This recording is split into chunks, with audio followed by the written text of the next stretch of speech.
The മക്കാർദർ study Bible evangelical വേൾഡിലെ ഏറ്റവും പ്രസിദ്ധമായ study ബൈബിളുകളിലൊന്നാണ്. ലോകമെങ്ങുമുള്ള സുവിശേഷ പ്രഭാഷകർ, ദൈവദാസന്മാർ തങ്ങളുടെ വേദപുസ്തക പഠനത്തിനു വേണ്ടി നിരന്തരമായി ഉപയോഗിക്കുന്ന പുസ്തകങ്ങളിൽ, പഠന ബൈബിളുകളിൽ, കമന്ററികളിൽ ഒന്നാണ് ജോൺ മക്കാർദറുടേത്.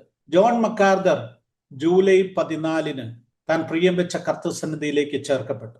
ദീർഘകാലം, അതായത് അരനൂറ്റാണ്ടിലധികം ഗ്രേസ് കമ്മ്യൂണിറ്റി ചർച്ചിന്റെ ശുശ്രൂഷകനായി, പാസ്റ്ററായി അദ്ദേഹം സേവനമനുഷ്ഠിച്ചു. ലോകപ്രസിദ്ധനായ ഒരു ബൈബിൾ ടീച്ചർ, അധ്യാപകൻ, പാസ്റ്റർ, തന്റെ ഉപദേശങ്ങൾ പോലെ തന്നെ ജീവിതം സൂക്ഷിച്ച, വിശുദ്ധമായ ഒരു ജീവിതം നയിച്ച അനുഗ്രഹീതനായ ഒരു ദൈവഭക്തനാണ് ഈ ലോകത്തിന് നഷ്ടമായിരിക്കുന്നത്. എന്നാൽ അദ്ദേഹത്തിന്റെ ജീവിതം, അദ്ദേഹം നൽകിയ സംഭാവനകൾ, അദ്ദേഹത്തിന്റെ വേദപുസ്തക വ്യാഖ്യാനങ്ങൾ, അദ്ദേഹം ഉണ്ടാക്കിയ ഇൻഫ്ലുവൻസ്, അതൊക്കെ ദീർഘകാലം നിലനിൽക്കും. എനിക്ക് തോന്നുന്ന കർത്താവിന്റെ വരവ് വരെയും അദ്ദേഹത്തിന്റെ സംഭാവനകൾ ക്രൈസ്തവ ലോകം, പ്രത്യേകിച്ച് ഇവാഞ്ചലിക്കൽ ക്രിസ്ത്യൻ കമ്മ്യൂണിറ്റി ഓർക്കും. അദ്ദേഹത്തെ ഓർക്കും. അദ്ദേഹത്തിന്റെ പഠനങ്ങൾ നമുക്ക് മുന്നോട്ട് പോകുവാനുള്ള ബലം നൽകും. ദൈവവചനത്തിൽ കൂടുതൽ ആഴത്തിൽ നമ്മെ കൊണ്ടെത്തിക്കുന്ന അനുഗ്രഹീതനായ ദൈവദാസന്റെ ജീവിതത്തെ ഓർക്കുവാനുള്ള ഒരു ശ്രമമാണ് ഇവിടെ നടത്തുന്നത്. എന്നോടുകൂടെ അനുഗ്രഹീതനായ പ്രഭാഷകനും എഴുത്തുകാരനുമൊക്കെയായ പാസ്റ്റർ സാബു സാമുവേലും അദ്ദേഹം പാസ്റ്റർ ജോൺ മക്കാർദറെ കുറിച്ച് നമ്മളോട് ഇപ്പോൾ സംസാരിക്കുന്നതായിരിക്കും.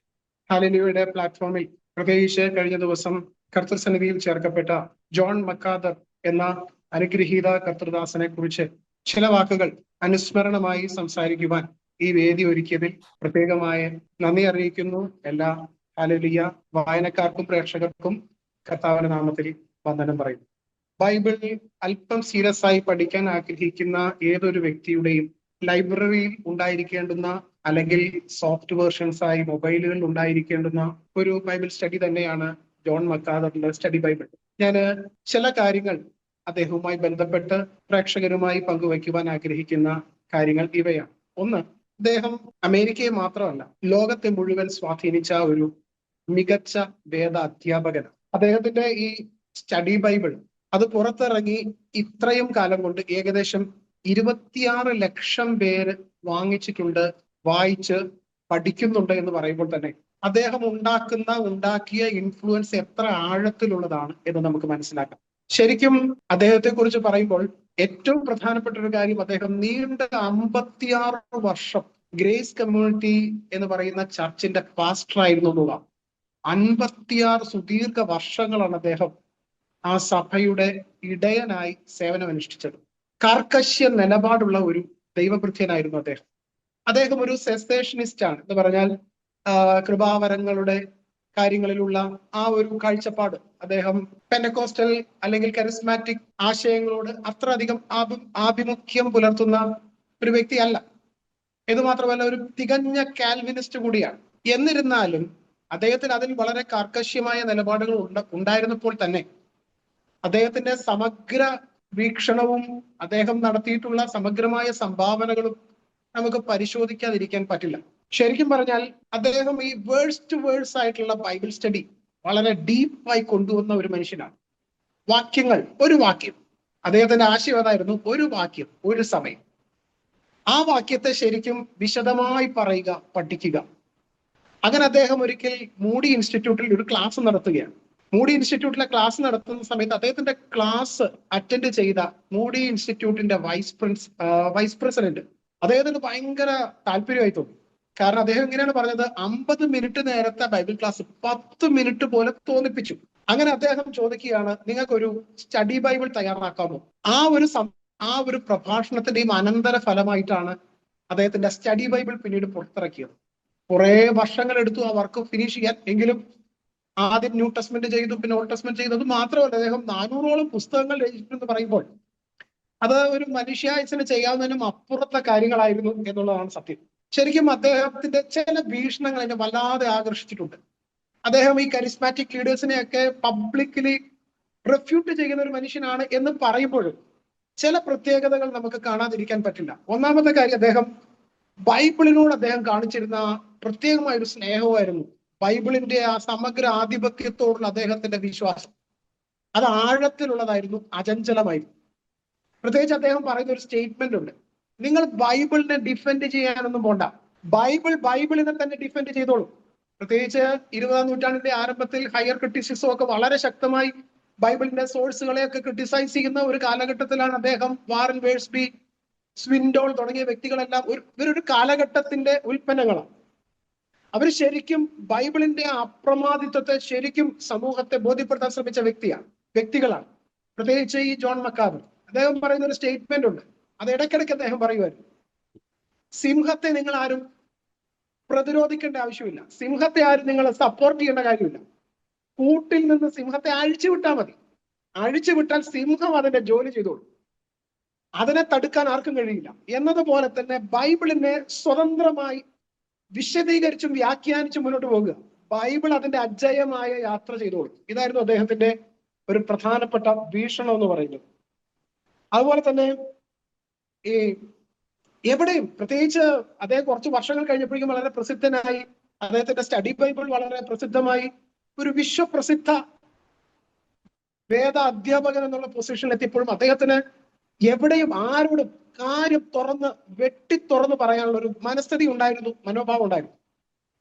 ഇന്ന് ശരിക്കും ട്രംപിന്റെ കാലഘട്ടത്തിൽ ഏറ്റവും കൂടുതൽ വാർത്തയിൽ ഇടം പിടിച്ച ഒരു ഗവർണറാണ് കാലിഫോർണിയയിലെ ഗവിൻ ന്യൂസം എന്ന് പറയുന്ന ഗവർണർ.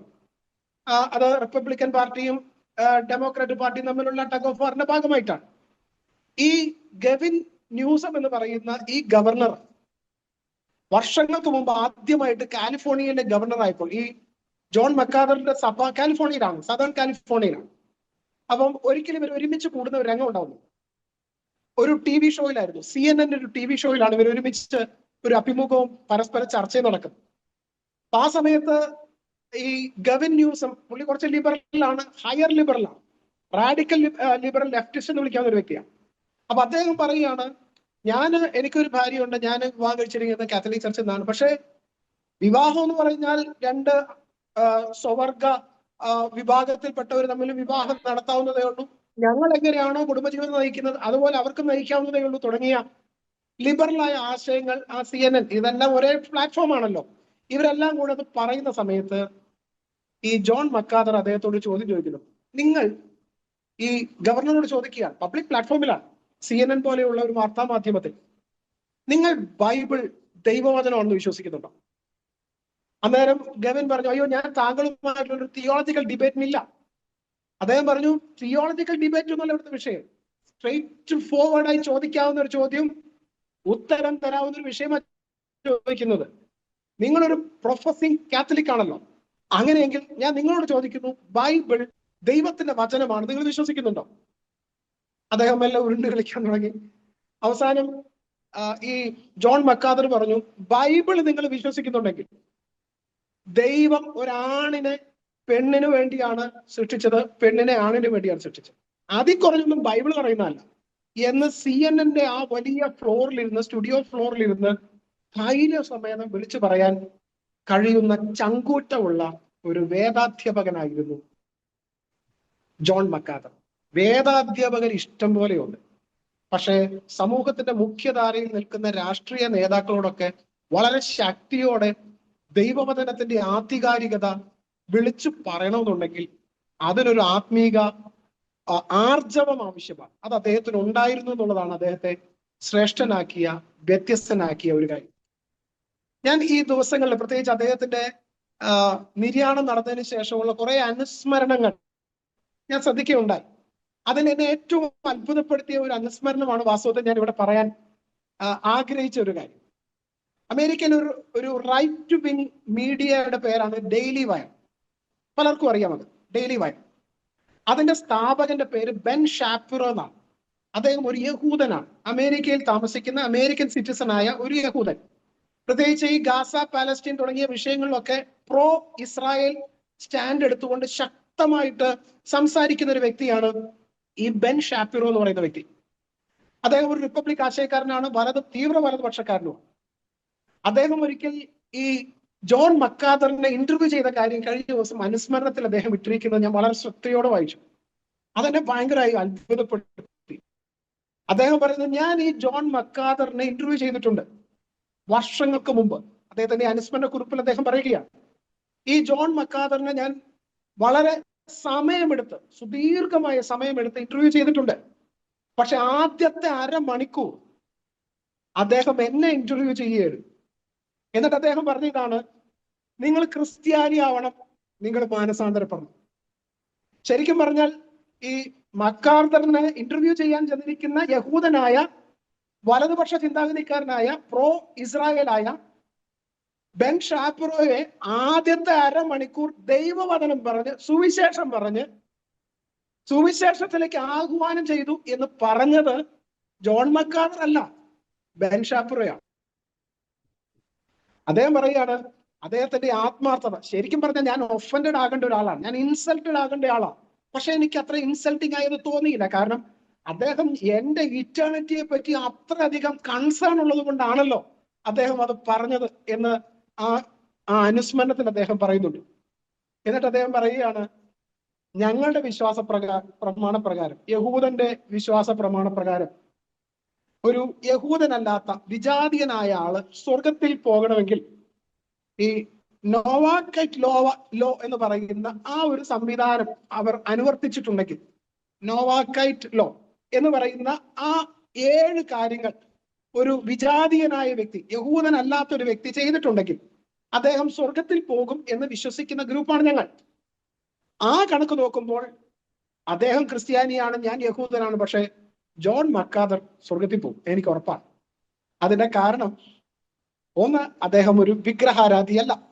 ഈ 7 നിയമങ്ങളുണ്ട് ഇവർക്ക്. ഒരു വിജാതീയൻ സ്വർഗത്തിൽ പോകണമെങ്കിൽ ഈ 7 ക്രൈറ്റീരിയ പാലിച്ചിരിക്കണമെന്നാണ് ഇവരുടെ ഒരു പൊതുധാരണ, യഹൂദ സമൂഹത്തിന്റെ ഒരു പൊതുധാരണ. അതിലൊന്ന്, വിഗ്രഹത്തെ ആരാധിക്കാൻ പാടില്ല, ദൈവനാമത്തെ ദുഷിക്കാൻ പാടില്ല, അതുപോലെ വ്യഭിചാരം ചെയ്യാൻ പാടില്ല, കൊലപാതകം ചെയ്യാൻ പാടില്ല. ഇങ്ങനെ ഒരു 7 പ്രധാനപ്പെട്ട നിയമങ്ങളുണ്ട്. എന്നാൽ അദ്ദേഹം പറയുകയാണ്, ഉറപ്പായിട്ടും ഞാൻ വിശ്വസിക്കുന്നുണ്ട് അദ്ദേഹം സ്വർഗത്തിൽ കാണും. പറയുന്നത് ഒരു യഹൂദനാണെന്ന് ഓർക്കണം.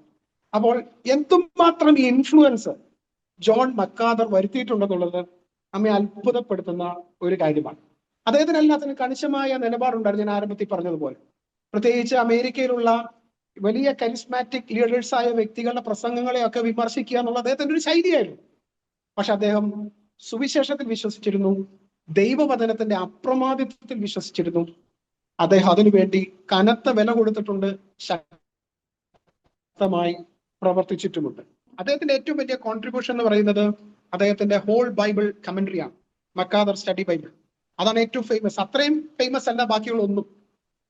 അദ്ദേഹം വേറെ പുസ്തകങ്ങൾ ചെയ്തിട്ടുണ്ട്, പക്ഷെ അദ്ദേഹത്തിന്റെ ഏറ്റവും വലിയ മാസ്റ്റർ പീസ് എന്ന് പറയുന്നത് അദ്ദേഹത്തിന്റെ സ്റ്റഡി ബൈബിൾ തന്നെയാണ്. കാരണം ഒരു സ്റ്റഡി ബൈബിൾ ഒക്കെ 20 ലക്ഷം വിൽക്കുക എന്ന് പറയുന്നത് ഒരു മിറക്കിള് തന്നെയാണ്. അതും വേഴ്സ് ബൈ വേഴ്സ് ആയിട്ടുള്ള സ്റ്റഡി ആയിട്ടാണ് അത് കൊടുത്തിരിക്കുന്നത്. എല്ലാ വാക്യത്തിലും അദ്ദേഹത്തിന് കുറിപ്പുകളുണ്ട്. എന്റെ അറിവ് ശരിയാണെങ്കിൽ 40,000-ഓളം കുറിപ്പുകൾ അദ്ദേഹത്തിന്റെ സ്റ്റഡി ബൈബിളിൽ ഉണ്ടായിരുന്നു എന്നുള്ളതാണ്. ഭയങ്കര എക്സ്റ്റെൻസീവ് വർക്കാണ്, എക്സ്റ്റെൻസീവ് വർക്ക്. അദ്ദേഹത്തിന് ഒരു റേഡിയോ ഉണ്ടായിരുന്നു, ഗ്രേസ് ടു യു എന്ന് പറഞ്ഞ ഒരു റേഡിയോ. 5 വൻകരകളിലും അദ്ദേഹത്തിന്റെ ഫോളോവേഴ്സിന് അദ്ദേഹത്തിന് ഉണ്ടായിരുന്നു. കാരണം അദ്ദേഹം പറയുന്നത് കേൾക്കാൻ ആളുകൾ ആഗ്രഹിച്ചിരുന്നു. പ്രത്യേകിച്ച് ഇവാഞ്ചലിക്കൽ കമ്മ്യൂണിറ്റിയുടെ ഒരു അവസാന വാക്ക് എന്നുള്ള നിലയിലാണ് പലപ്പോഴും ജോൺ മക്കാദറിനെ കണ്ടിട്ടുള്ളത്. അദ്ദേഹത്തിന്റെ TV ഷോകളും അദ്ദേഹത്തിന്റെ പ്രസംഗങ്ങളും ഒക്കെ ആളുകൾ ശ്രമിച്ചിരുന്നത് അദ്ദേഹം ഇതിനെക്കുറിച്ച് എന്ത് പറയുന്നു എന്നതിന് ഭയങ്കര ഇമ്പോർട്ടൻസ് കൊടുത്തിരുന്നു എന്നുള്ളതാണ് സത്യം. കോവിഡ് വന്നു കഴിഞ്ഞപ്പോൾ കാലിഫോർണിയ ലോക്കൽ ഗവൺമെന്റ് എല്ലാ ആരാധനാലയവും അടച്ചു. അതിലേറ്റവും അസ്വസ്ഥനായിരുന്ന ഒരു വ്യക്തിയായിരുന്നു ജോൺ മക്കാദർ. അദ്ദേഹത്തിന്റെ സഭയിൽ അത്രയും ആളുകൾ, എല്ലാ ആരാധനാലയങ്ങളും അടച്ച കൂട്ടത്തിൽ ഈ ഗ്രേസ് കമ്മ്യൂണിറ്റിയും അടച്ചു. ആദ്യത്തെ കുറച്ച് മാസങ്ങൾ അദ്ദേഹം അനുസരിച്ച് നിന്നു.